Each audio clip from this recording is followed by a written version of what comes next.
May hindi magandang balita para sa mga Pinoy na gustong maglaro sa Japan B-League.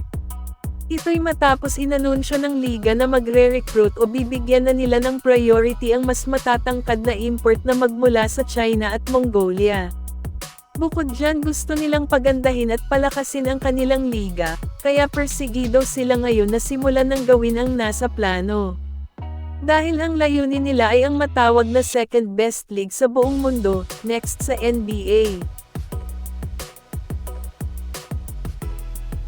Hindi malayong mangyari ito, lalo pat ang B-League at ang NBA ngayon ay nag-sign na as partners, kung saan ini-expect na maraming activities at team sa NBA ang pupunta sa Japan para mang-scout ng players. Bukod pa dyan, magkakaroon din daw sila ng first ever rookie draft. At hindi pa dyan natatapos, dahil plano rin ng B-League na magtayo ng 7 arena, kung saan ang 4 ay tapos na. Ito'y ayon kay Sir Snow. Anyway, ang pag-anunsyo ng Japan B-League tungkol sa malaking pagbabago sa liga nila, ay asahan na may malaking epekto ito para sa ating mga manlalaro, na nangarap na makatungtong at makalaro sa B-League. Problema sa atin ang height dahil average lang ang mga Pinoy.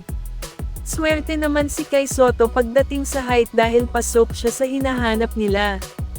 Pero ganun pa man sa ating mga B-League import ngayon, malaki pa rin ang posibilidad na manatili sila sa liga, depende yan sa performance na ipapakita nila sa team nila. At dahil sa pagbabagong magaganap sa Japan B-League, malaki ang posibilidad na magsibalikan na ang mga players sa kani-kanilang team sa PBA. Isa na dyan si Kiefer Ravena, Ray Parks Jr., at Matthew Wright. At dahil sa isyong ito, humingay ang pangalang Ray Parks Jr., na mapupunta na sa Barangay Ginebra soon. Matatandaan na dati pa man ay gusto na nitong maglaro sa kupunan ng Ginebra, at ang maganda rito ay gusto siya ni Coach Tim, matagal na, bago pa man ito nag-B-League.